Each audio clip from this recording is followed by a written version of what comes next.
Welcome to another episode of One Missed Pod. Sorry it's so late, but this time Zack Long is here because I'm always here. I haven't left, but returning. It's me. Hi, Kelly. I'm Kelly Warner. I'm back. I want to give thanks to Andrew and Brett for sitting in for me, and it's good to be back. It is very good, and we finally, after a little bit of a weird shimmy sham, we're back with the mushroom people today. Yeah, Matango. We were originally talking about doing this episode almost a month ago, and so now we're finally going to talk about the Attack of the Mushroom People, Matango. Yeah, it's gonna be cool. Do you know what's fun about this? It took me a month because of the fact we keep pushing it back. It took me a long time to get around to watching it in the first place, and when I did, I realized, this is not the movie I thought it was. Yeah, you thought it was. You were thinking Horrors of Malformed Men. Horrors of Malformed Men, which we'll watch next week, and so you can find out where to find that online in the comments, or not the comments, but the description, whatever you call it on a podcast. Had you seen Matango before? I think so. I must have, because I have it listed in my book of like horror challenge stuff. But I watched it at a period when I was watching like 500 movies that year to like up my view list. And yeah, I just confused them too. Well, they have similarities, mainly in the grotesquerie and deformation.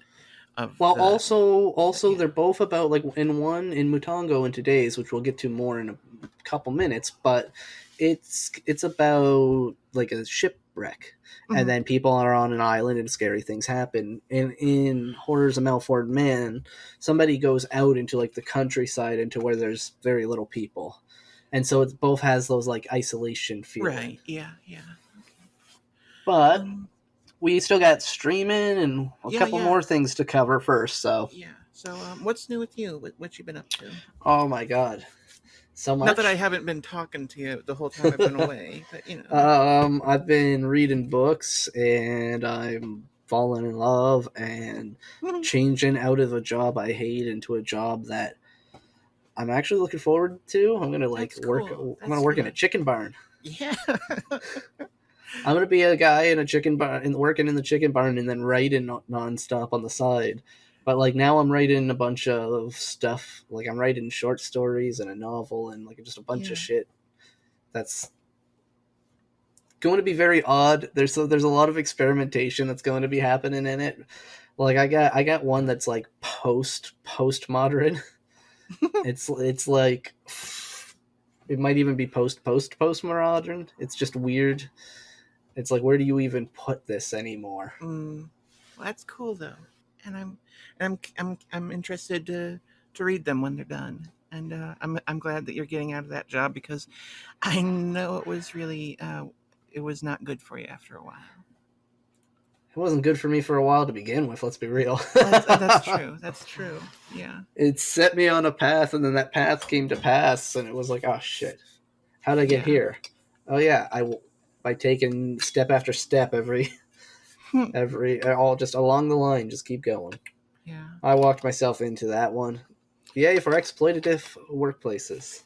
Hey, that's capitalism. Yay. Fuck. So I took my break basically for mental health purposes. I was not well. I'm doing better now. I'm on new medications. Yes, I'm talking about this shit on a podcast.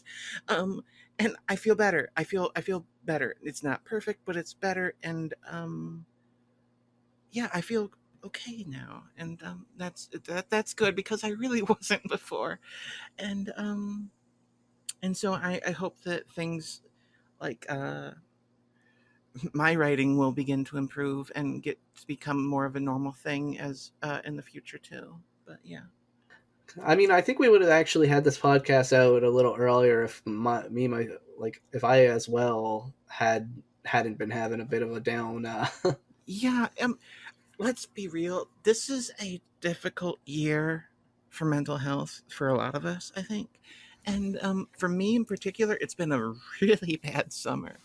And but I think that I'm kind of coming out of it now, kind of putting some of the pieces back together in my brain, and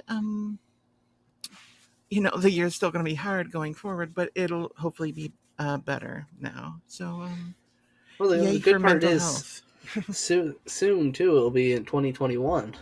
Yeah, right. We're Uh, almost through it, y'all. We're We're almost through actually, it. if we can get through it, then we can give the middle finger to it. Yeah, fuck this year. Okay. But let's leave it at that.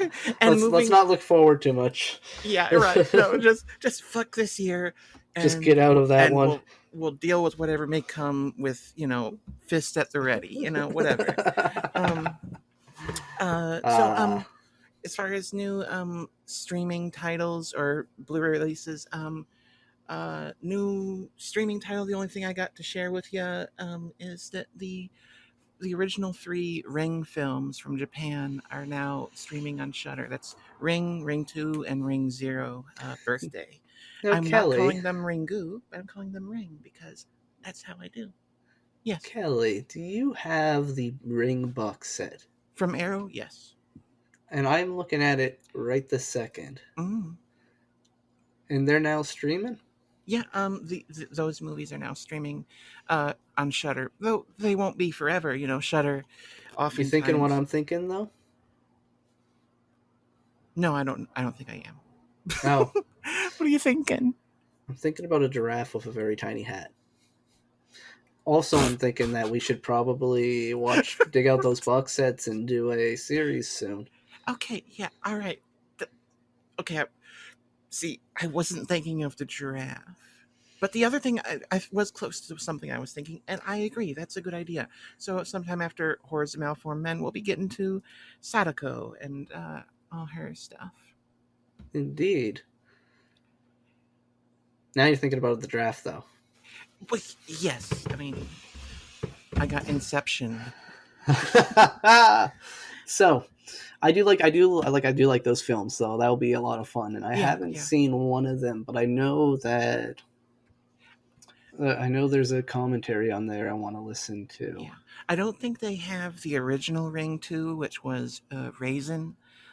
They don't have that on there, but that's an interesting film itself. That was. There's not many. Yes, we're going to now talk about the Ring films. We're gonna talk about whatever. Yeah, originally, and this doesn't happen often, where they basically made a sequel to the original film, and then basically were like, actually, you know what? Screw it. We're going to blast that one and just do a number 2 again. And honestly, I wish more studios did that so that we could redo The Rise of Skywalker. But oh well. That just makes me think of that's what studios wish they thought of when Halloween 3 came out. Yeah, right. No, but the thing is, Raisin was Just Halloween 3 again. Raisin was very similar to the source material, but it wasn't very similar to the Ring movie that came before it. So it was this odd thing, and it's a sequel that's included on the box set of as a special feature. Actually, well, we might as well just burn through that box set. That means it's 4 films then. yeah, 4, yeah. Let's fucking do it then. That All sounds right. Fun. Fuck yeah! And then there's more Ring stuff to do later. That's not on the box set, but we'll worry about that then. Let's see if we could. Let's reach out, see if we can find somebody for a couple of those episodes. Yeah, maybe get anyone some friends along. Anyone listening that wants to talk about Ring movie, the original Ring, Ringu, whatever the fuck you want to call it. Hey, hit us up. But today we're talking about Matango, the I had the year 1963 horror film from Ishiro Honda at Toho Studios. Your boy. Ishiro. Okay, yeah. Okay, so if there's any area of cinema that I have a special appreciation for, it's the golden age of Japanese cinema, in particular Toho, and basically and for me that's primarily Akira Kurosawa and Ishiro Honda. So really, I never caught on to that. So this is Honda kind of doing something more horrific with the sort of a genre piece. We tend to think of him as the Godzilla guy, and oftentimes he made some silly Godzilla movies, and but he made some more small scale genre pictures, and this is probably the darkest of them. And for The American audience, ending is dark. oh, The it ending is is. so dark. I was Yeah, shocked by that. I did not remember that. and there's a note I have about the ending that we'll get to, but this is a movie that this is one of my favorite films, and this is a movie that I enjoy introducing people to. Not everyone loves it when I do, but that's okay because that's part of being a film fan. But I just have a special appreciation for it that I can't even fully explain. But It I do. has the oddest moment in any film that I have seen in Yes, a long time. yes, and Do I you know what know I'm talking exactly. about? I do. Can we I can we can, do. can we rip that band-aid off right away? Yes, you can go ahead. Okay, I'm talking about a certain edit. Okay, you know. Good. All right. So this is a movie about a team of people. They go to an island, they crash land on an island, and they're hanging out in an old ship that's there because it offers them security. Yeah, it's Robin Crusoe, like Robinson Crusoe. No, no, Swiss Family Robinson, or no. Gilligan's Island. Yes, fucking Gilligan's Island meets the Thing. All right, and so they're stuck there. Yes, yes. Okay, yeah. That I would give it. I would give it that though. Like I would put like the thing light Lite. Sure, for sure. But they're like everybody's like hanging out, and then finally something happens. It's the first attack. We Hmm. know that there's weirdness with mushrooms that we'll get to because mushrooms always bring weirdness. But they like they're all prepared for this thing to enter, and so finally it comes around the doorway like you would expect in like thing from another world almost. Right, yeah, a creepy monster coming to the doorway. Yeah, yeah, It yeah, comes to the doorway, the camera shows us its face in gruesome detail, and then we fade out. yeah. We We fade to just the next day. fade out to the next day. It's now in the room with them. We fade out to the next day, and they're like, "Did that even happen?" Well, look, there's tracks over there. Yeah, yeah, and there's still some people seriously in the room going, that doesn't prove shit." And but it's This like was we it was just in the saw a room fucking with monster. you. I It know. was in the room with you, and the only reason that it's not in the room with you anymore is the shitty editor. Yeah, no, I will agree. That is a okay. I've never been able to totally make sense of what they were thinking with that edit. Budget? Seriously, it does open the door. It goes, oh, and then people scream, and it fades, and it's like, what? It just went away. Then I guess it just went away. Then Oh, a big hook just came out from the side of the screen and tugged it, and they had to cut that part out. it's very peculiar, and no, I can't say that I see. Um, I I think that's the part that breaks the movie. I think like the movie's pretty good. I think if that part was handled more handled with any action, with any kind of like anything. You know what? Actually, here, get, take a little bit of the action handling from the Telegion okay, and put that into that one scene, yeah. just so that we see it like escape out the window. Yeah, yeah. Or Everything then else would, force it back. yeah, Something. Yeah. everything else would work there, but the fact that it just disappears and it just literally just fades out and impacts nothing. It could have had something as easy as, for example, it comes through and like a lantern falls and breaks, and there's a little bit of fire on the floor, and then you look at the doorway and it's not there anymore. That would have solved it. You know. It just needed some to be grounded in Yeah. that world just a little. No, and I see. I love this film, and I kind of hate that moment.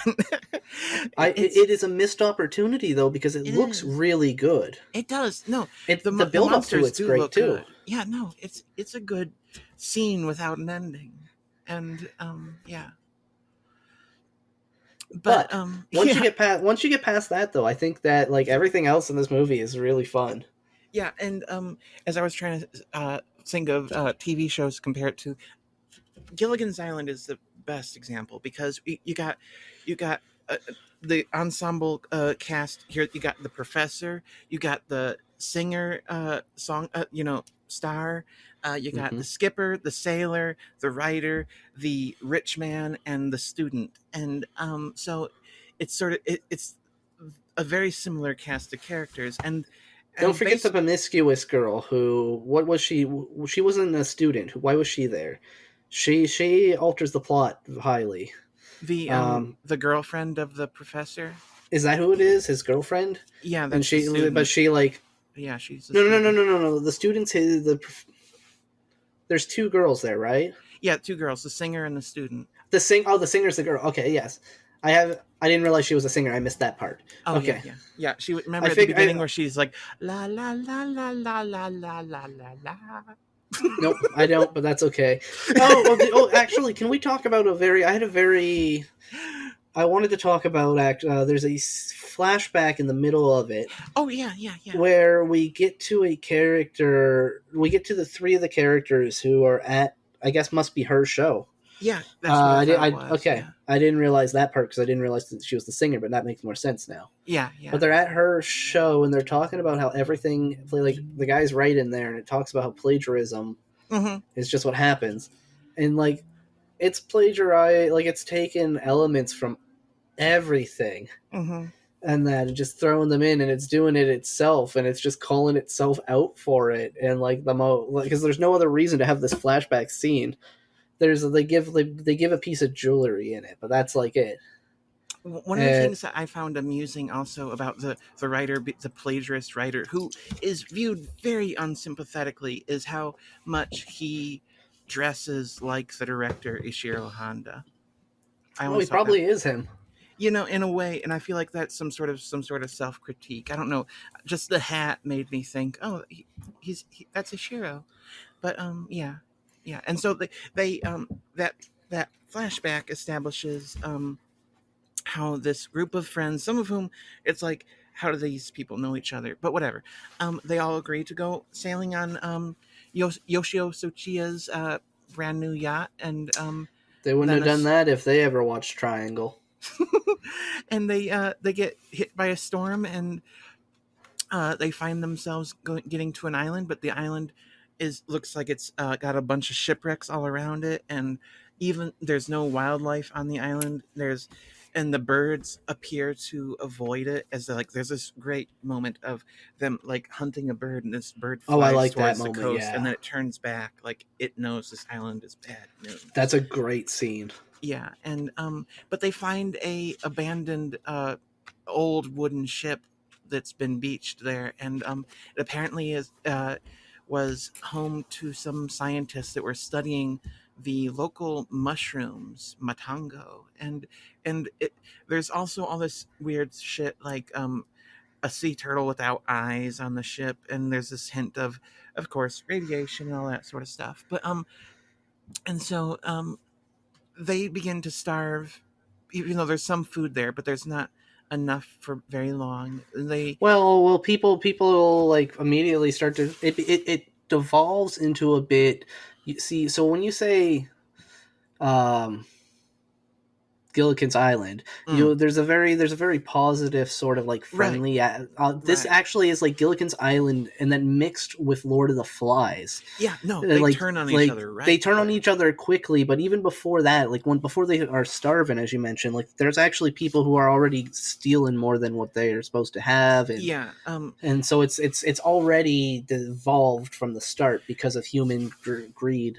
yeah. There's a sense that most of the people are friends and they kind of want to get along, except for the writer who seems to be an asshole.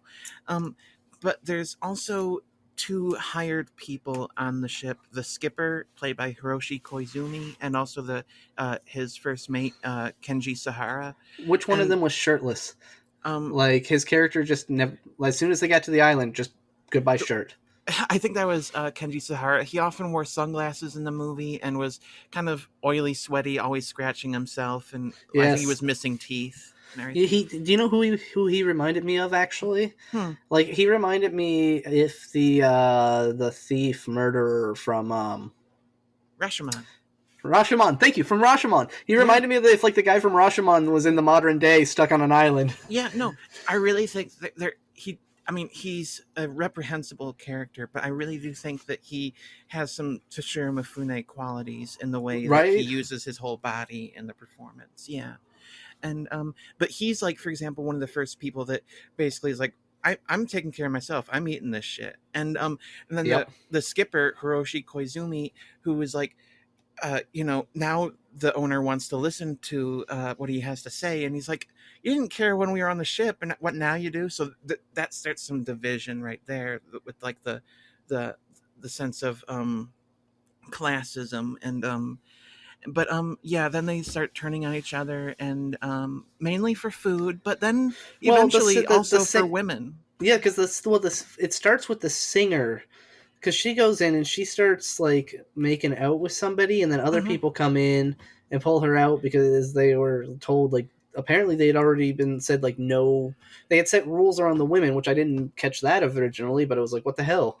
Yeah, And then she's pulled out, and then like that, then like the student is kind of like the naive one, right, yeah, and very that much so. she's supposed to be very cute, and she represents innocence. Hmm. And then when she, spoilers, succumbs later, it's like it's supposed to be really shocking, but it actually seems perfect with that. Yeah, yeah, Like yeah. it's pretty great, but she feels like like she feels like she is forced into it, while the other feels like an active participant. Yeah, that's one of the other things is that there's only two women.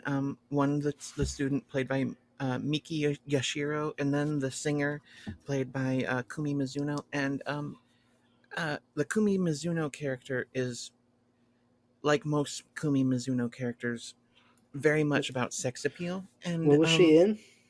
she's in a lot of Godzilla movies, and Oh, okay.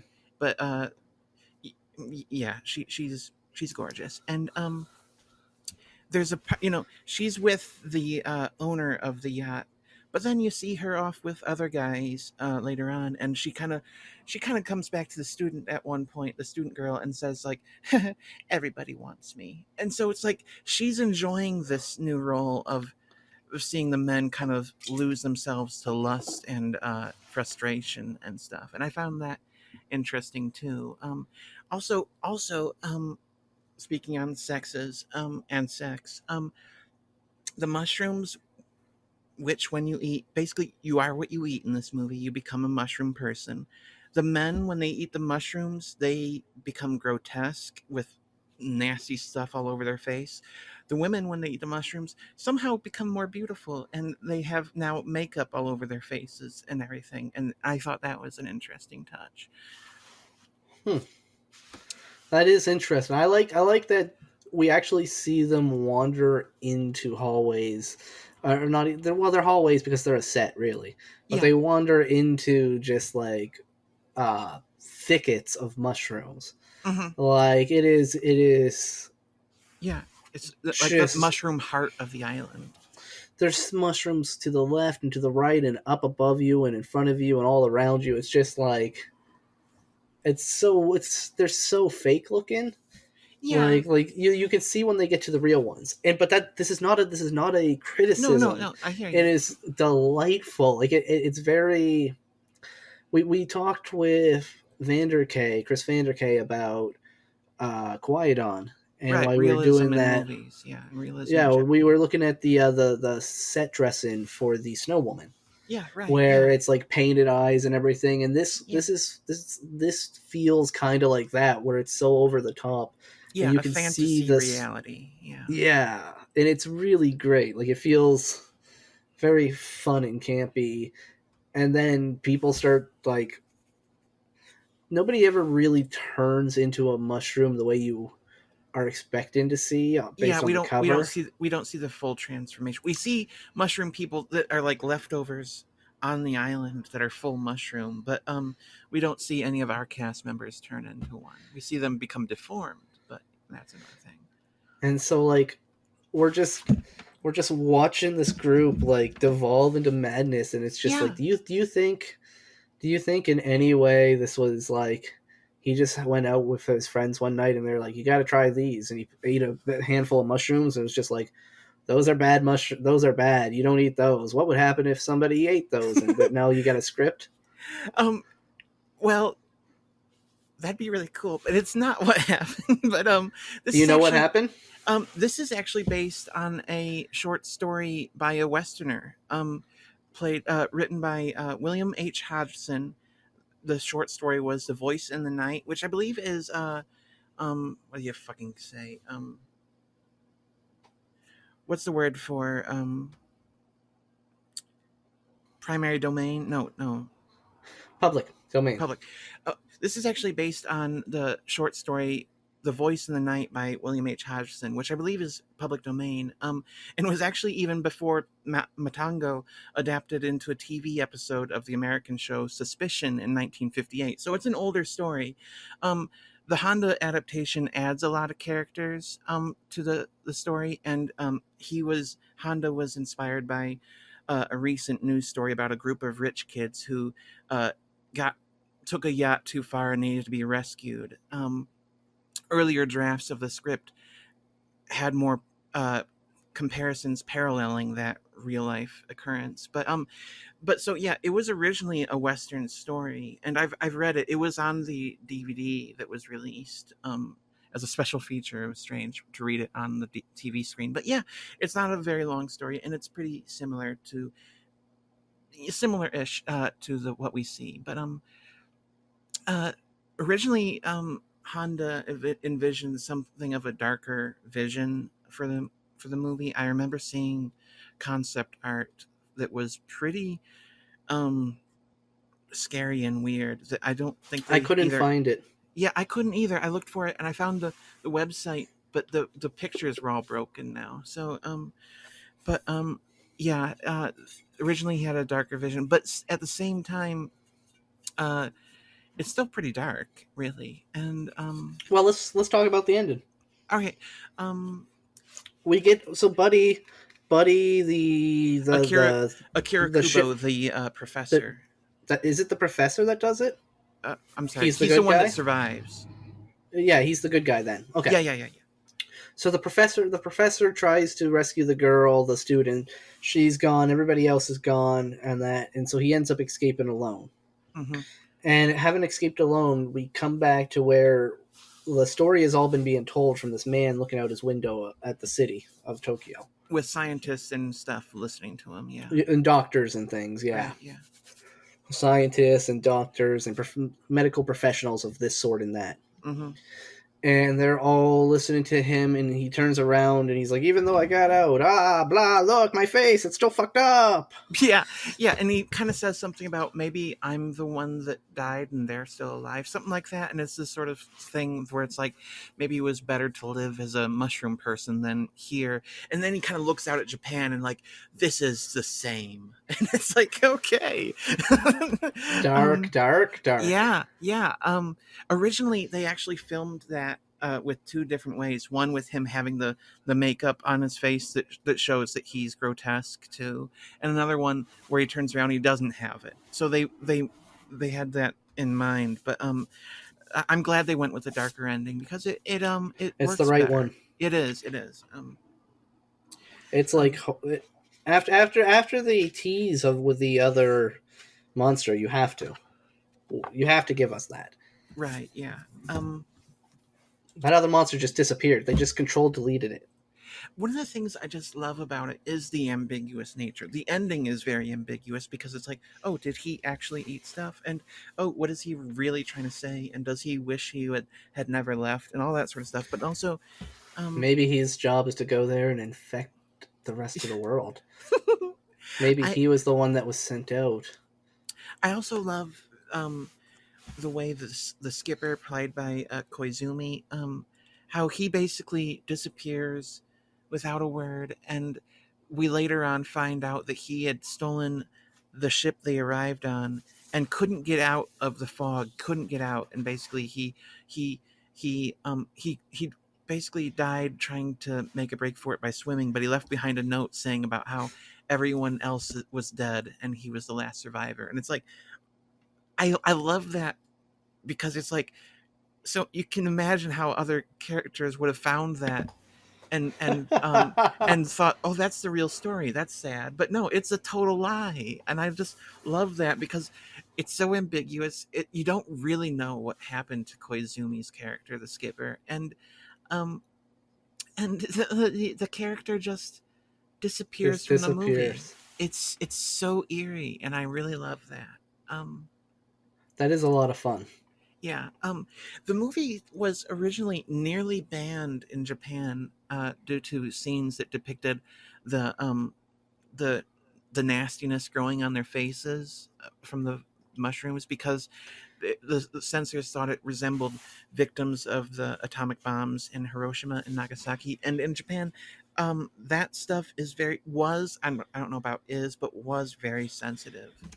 But we can also take a look at that and chart it against the films that we have actually explored already and see that a lot of these films, such as Onibaba and such of this Hmm. era, like that was in the same decade as this. So in a way, a lot of ways, horror was pushing to kind of Yeah, yeah. allow some form of discussion about this in a real matter. Hmm. Uh, the fact that this bothered the censors in the first place is kind of a sign of why you would keep pushing there, because that's where there's a raw nerve, and so of course that's what's going to affect viewers, and Hmm. you can tap into that. That's what horror does.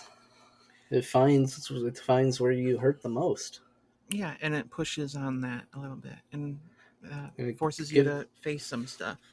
it lets you approach it by the way of characters that aren't you and watch them go through, but you identify with them, and Hmm. you can get over your own national fears that way. Um, According to Yoshio, and I found this on Wikipedia, so if this information isn't 100%, whatever.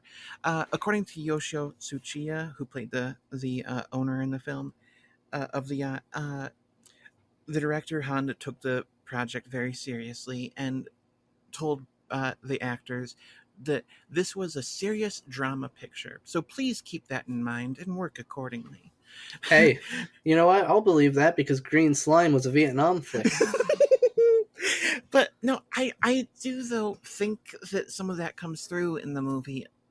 Compared to especially when you watch other science fiction and horror pictures from Japan in that era, they were a little bit more.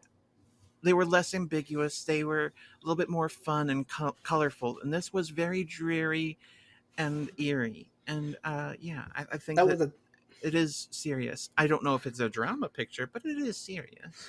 I do feel like, to bring this back to horror on a wider scale, I feel like that's kind of what a lot of the 60s was, moving away from 50s cheese Yeah, yeah, yeah, towards 70s grit. yeah, yeah. No, The I think that. 60s is sort of that reckoning period between those two. Mm-hmm, It's what joins them together, like mm-hmm. a sinew that's been tied.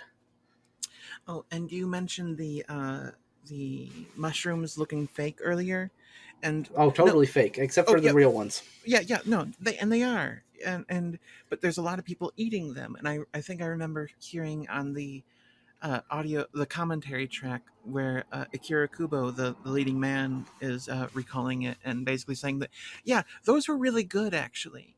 They were made out of sugar and rice and basically shaped and colored, and Nice. they had to stop people from eating them off camera and stuff. Yeah, because But they were worried that the disease is going to now spread. They're like, what if we just willed this into reality and all of Japan goes down with the mushroom plague? um, That would be also, terrifying. that would be no. I mean, I think that have you played the PlayStation game The Last of Us? Not yet. I played a little bit of it, but Yeah, not but it's enough. like I think that that's basically Attack of the Mushroom People on an epic scale. Basically, it's about mushroom plague and mushroom people that you got to deal with. And yeah, it's dark as hell and there's other stuff going on, but that's like that's Matango too. Okay. um Matango 2, back to the roots.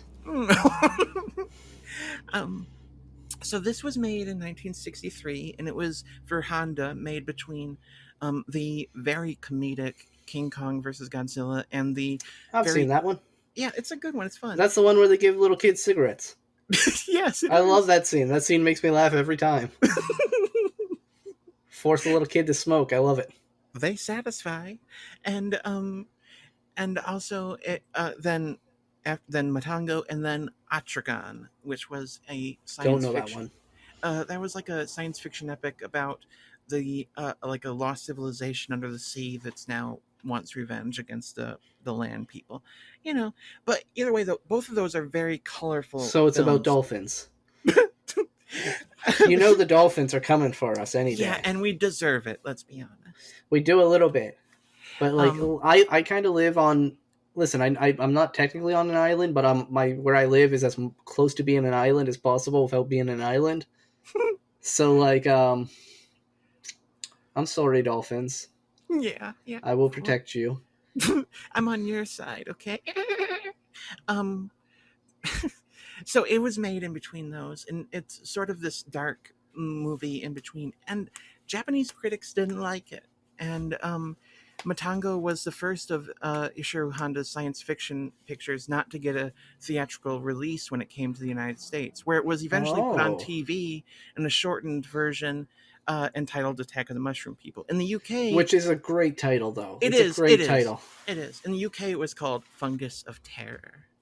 That's also a great title. Fungus of Terror. Yeah, Oh my god! Did they have like posters for it? I have not. I've not. Oh I my only found god! that out today. Let me look. I would love a Fungus of Terror poster. I'm googling it Oh as my we god! record.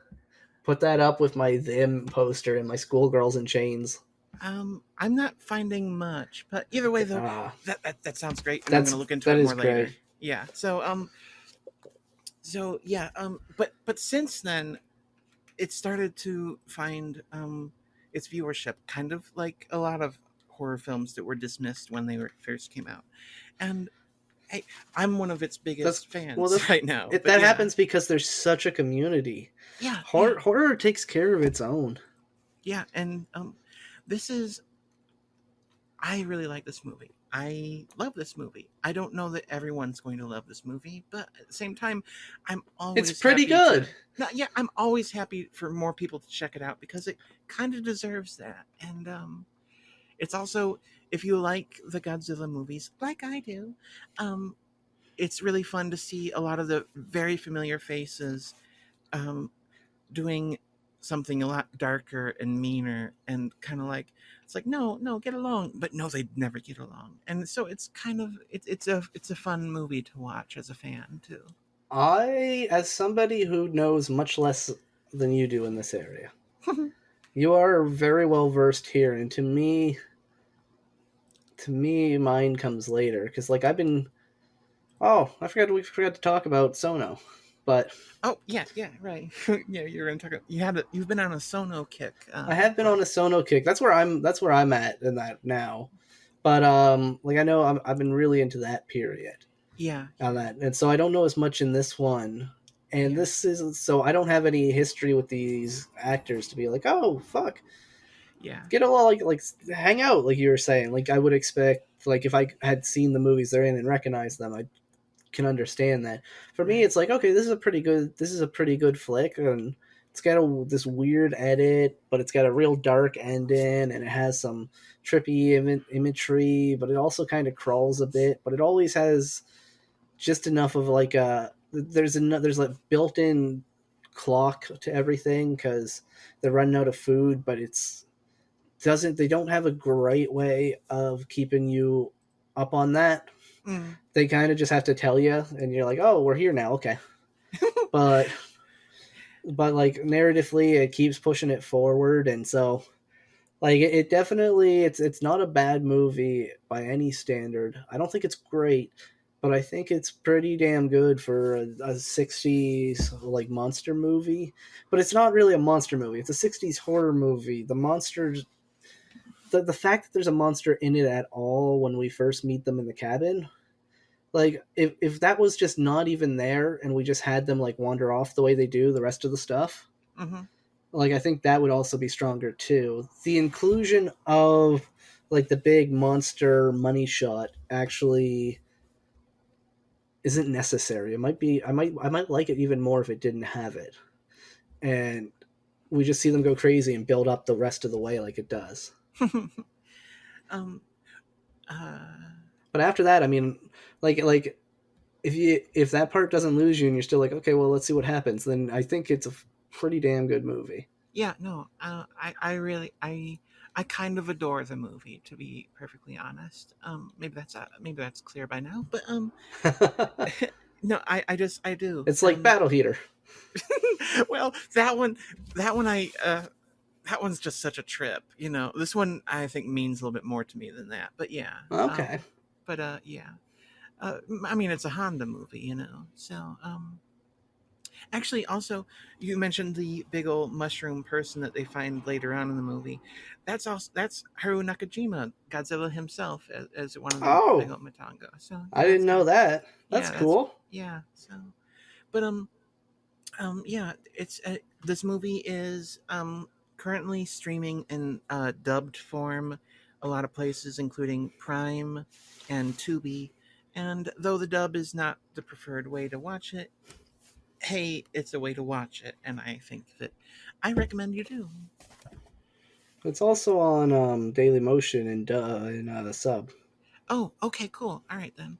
And it's on DVD in the US, so I don't know if that's now out of print. And it was put on Blu-ray in Japan, but I don't think Blu-rays in Japan from Toho, they don't like putting English subtitles on stuff. I don't know. It bothers me, but so yeah, you're unlikely to be able to follow it there. But Yeah, there needs a. I'm surprised there's not like an Arrow release of this one.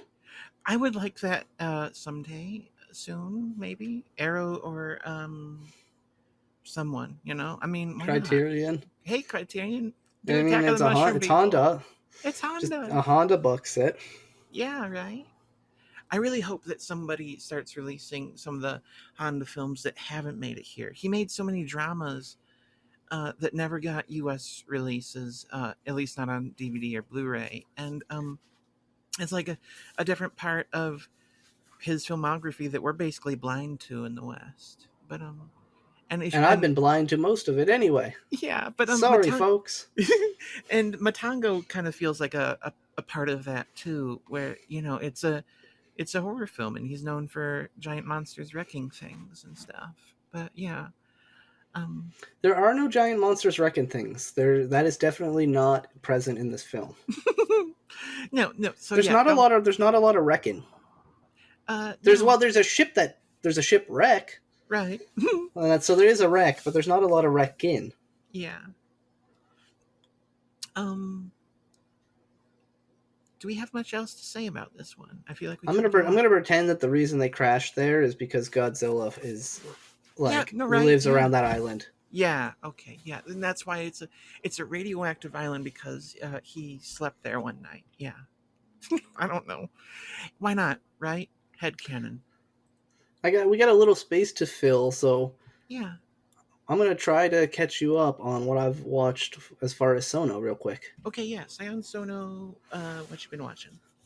I watched both his Amazon series Tokyo Vampire Hotel, Mm-hmm. and I watched his Netflix series The Forest of Love Deep Cut. So in Tokyo Vampire Hotel, episode 1 is one of the most violent things I've ever witnessed. And then episode 7 tops that. How many I episodes highly are there? I believe that it is listed as 10 or 9 episodes. I think it's listed as 10 episodes, but episode one of the episodes is half an hour, and then part 2 of it is half an hour, and they're listed as 2, but they're supposed to be 1. Okay. All right. But he split it up because he's very silly. It's insane, and for fear of spoiler, I am going to drop only the slightest of hints, which you have to watch in order to understand. The name is both talking about a hotel run by vampires as well as a hotel that is a vampire. It is a Tokyo Vampire Hotel. Okay. It's amazing. It's a lot of fun. It is just over the top and crazy. All right. The girl, the one of the evil ladies is played by the wife character from Guilty of Romance. Hmm. And the young main girl is played by the girl it was the main girl in Anti-Porno. Okay. And then there's a lot of people that you'll recognize from other Sono stuff. Mm-hmm. It's very goofy and over the top and bloody and vampire and apocalyptic and craziness. Then I watched Forest of Love Deep Cut. Now, they released Forest of Love as a 2.5 hour movie on Netflix. And then before I got around to watching that, they released it as a 4 hour series. So it's like, well, I'm watching that. And that is like the darkest fucking thing. And it's like it's like if Cold Fish was mixed with, what's the panty one? So the what one? Love Exposure.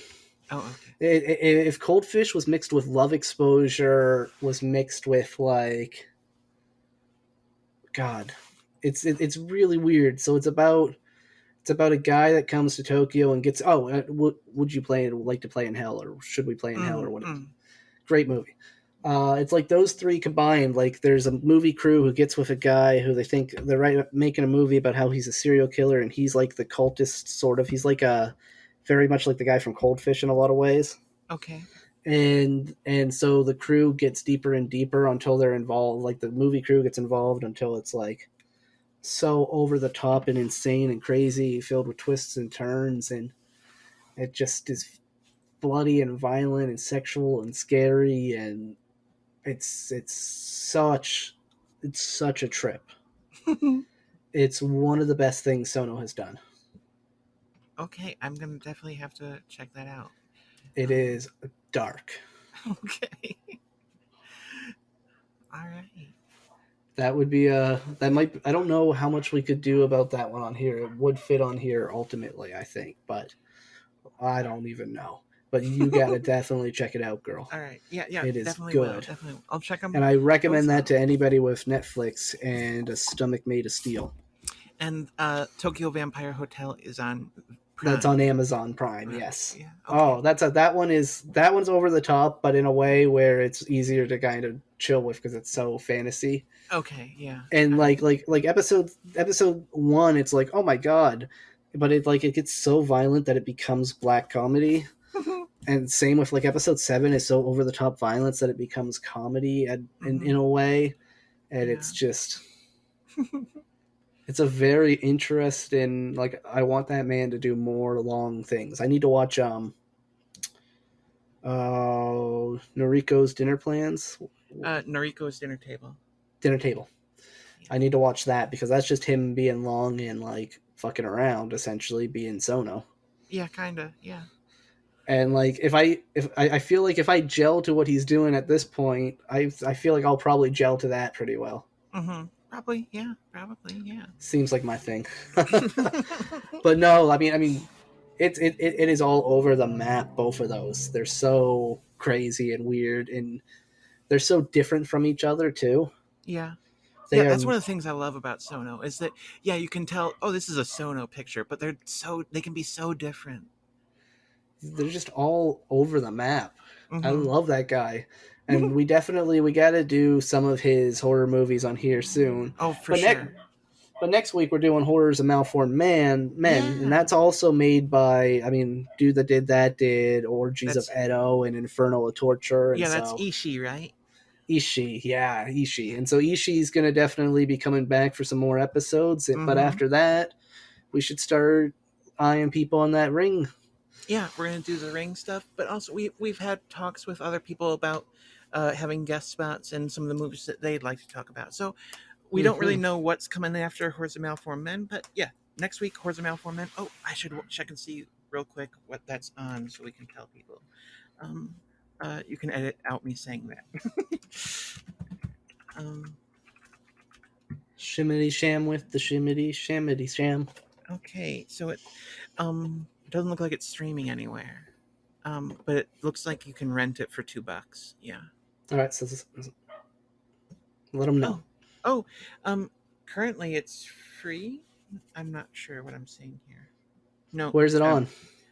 No. Never mind. It's on Prime. You can watch it. You can stream it on Amazon, but there's a fee. Looks like. Okay. So yeah. So Horrors of Malformed Men next week, and you can find that on Blu-ray from Arrow, and you can also rent it digitally. And we hope you come back and listen to us talk about that weird movie. Now that's the movie I thought this movie was. So it's going to be interesting to see, like, what what are the other similarities that confuse that cross these two wires within my mind. Yeah, and I never got those confused because I saw this as my familiar Godzilla gang doing a horror movie, and that one, Ishii does some weird shit. But He's my boy. I like him a lot. I like him He too. does some Yeah, of the coolest looking weird shit you've seen. I love Blind Woman's Curse. That's a That looks great movie and it looks amazing. yeah, no, yeah. So yeah, next week. All right, so let's do that and stick around. We'll try to get back a little sooner this time. Yeah, yeah, we're gonna try to get back on a more regular schedule now. And thanks again to Brett and Andrew for sitting in for me. You guys are great. Yes, they did a wonderful job, and I'm glad to have you back, Kelly. Thank you. I'm And I happy to look be back. forward to watching Horrors of Malformed Men next week. So, ciao. Yes. All right, bye.